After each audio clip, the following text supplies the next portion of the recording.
Hello, I'm Isaac Keith Martinez, and welcome to Isaac's Haunted Beard.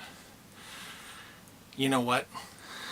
As I'm filming this, it's the middle of the night, and I can't sleep. So, I called my doctor, Dr. Vinny Boombots, and I said, "Doc, I can't sleep. Do you have any recommendations?" And the doc said, "Have you tried making a YouTube video?" No. So, here I am, making a YouTube video.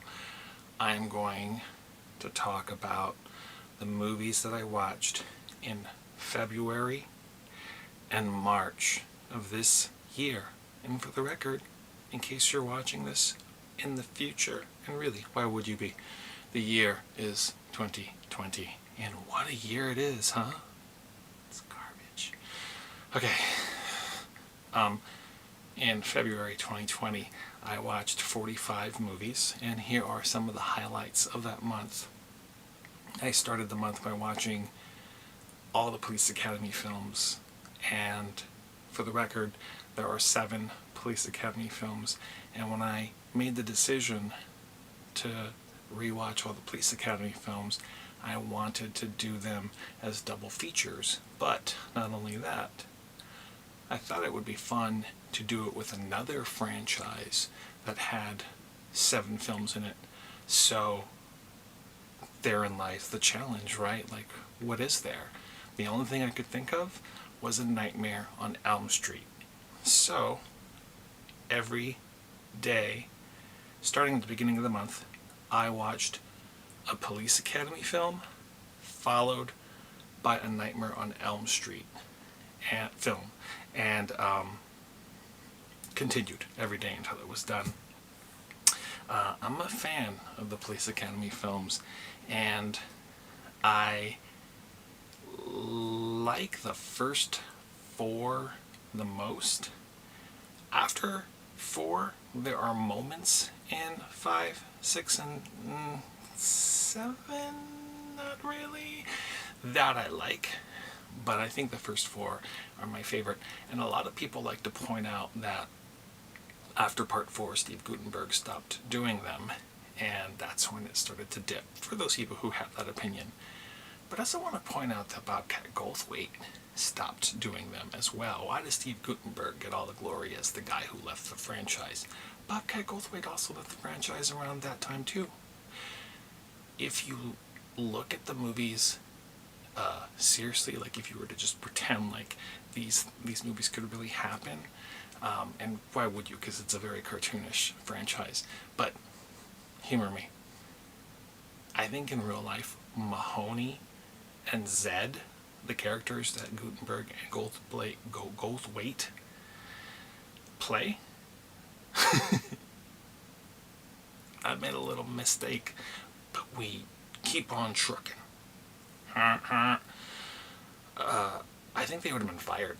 Like in real life, like, how many chances would police officers like Mahoney and Officer Zed get before the police department would just be sick of their nonsense, their malarkey?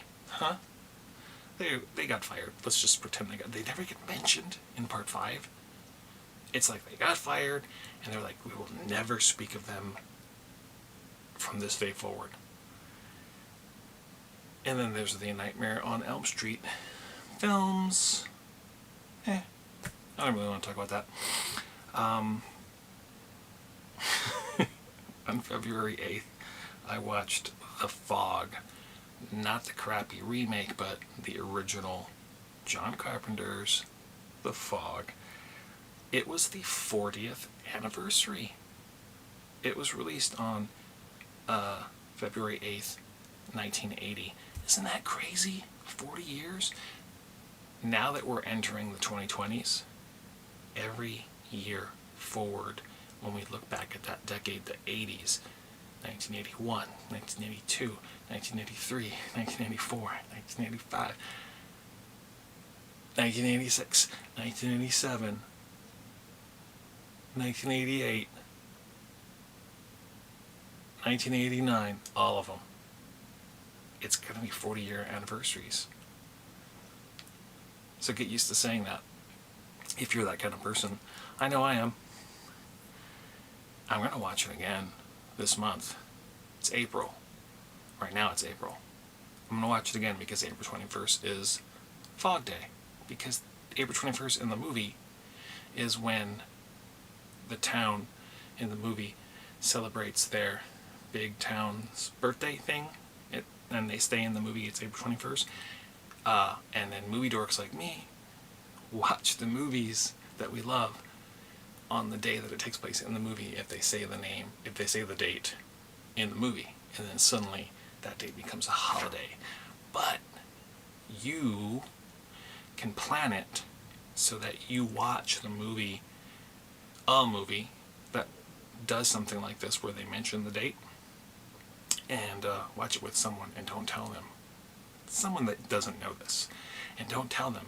And then when the part comes where they say the date out loud, act surprised. Just be like, they're just like, and today is April 21st, and you're just like, the calendars, and today is April 20. What a coincidence. Anyway, I watched The Fog in a double feature with Disturbing Behavior. I kind of just did it on a whim. I like Disturbing Behavior. I was surprised how much similarities those two films have. And I'm not going to mention any of them in this video. Just because. Another highlight. Obviously, I'm just touching upon highlights. I'm not going to name every movie I watched in the month. Another highlight I watched is a double feature of Frozen, the horror film, and Frozen, the Disney animated feature. Two movies that previous to that day I had not seen, that I didn't even really want to see. I'd seen commercials for both of them and was like, pass. But I would watch them both if I could see them as a double feature. And then the opportunity came along with Disney Plus, and like, I really should just get this out of the way. And I was right, I didn't really like them. Do I have to review them? I don't, I'm the boss of myself. Okay, another highlight of February was I revisited the Riddick trilogy, which is Pitch Black, The Chronicles of Riddick, and Riddick. And those are fun. I did a podcast about that. I'll let you know. And then my favorite first time watch of February was Parasite, which was excellent. It lived up to the hype for me. It was even a little different than I thought it was going to be. If you haven't seen it yet, and nothing's been spoiled for you, please go into it blindly, because there are some surprises. Okay, March. In March, I also watched 45 movies. Some of the highlights include a great double feature that I watched of They Call Me Bruce and Super Fuzz, which are movies that I loved when I was a kid. Coincidentally, when I tweeted that I watched that double feature, my Twitter pal, Dan, at Dan Pullen Books, he said, oh, that's like my dream double feature when I'm like 6 years old. When I was 6 years old, and I was like, yeah, me too. I saw They Call Me Bruce in the theater. Isn't that crazy? Johnny Yoon died. The guy who plays Bruce in They Call Me Bruce. That was kind of sad. He wasn't dead at the time that I saw the movie. It was a coincidence that he died that same month. It felt good to revisit the movie. Super Fuzz, I didn't realize was not originally called Super Fuzz. That's the American title. It's an Italian film, and the original title is Super Snooper. Super Snooper. I like Super Fuzz better. It's a better title. Although Super Snooper's pretty stupid. Stupid sometimes really fun. It's fun to be stupid. The Great Mouse Detective is a movie that I revisited last month on Disney Plus. That's a great movie. Why? Because it has a great villain. Radigan is voiced by the late, great Vincent Price. He's terrific. He's worth the price of admission. Another highlight of last month was Spectre. Not specifically because of the movie. It's a James Bond movie. It's the most recent James Bond movie before the one that's coming out, No Time to Die. But because of what it was supposed to accomplish, I made a point to watch a James Bond movie on the 7th day of the month to coincide with his number, 007, every 7th day of the month, for every month until I finished them all. And it took a couple of years, and I did it, and the whole point was to plan it so that the very next month I saw No Time to Die in the theater, and now it's pushed back to November. So, whatever. I watched the Leprechaun franchise. Shout out to 50 Fox for gifting me the collection on Blu-ray, and I made a podcast episode about that. Have you listened to my podcast yet? It's super boring. I watched on St. Patrick's Day I watched Leprechaun, and then every day after that I watched a different Leprechaun film. But for the record, Leprechaun doesn't take place on St. Patrick's Day. Leprechaun 2 does. So you can do that thing like you do with The Fog, where they're just like, it's St. Patrick's Day, and you're just all, St. Patrick's Day. Today is St. Anyway, and then, you know what was the best double feature that I watched last month? Satanic Panic and Dude Bro Massacre 3. Those are both horror comedies on Shudder. They're terrific. So I did a total of 90 movies last month, and I just really want to tell you about it. Thanks for spending time with me. If you haven't already, please follow me on Twitter at IsaacSontB. Check out my podcast once a week.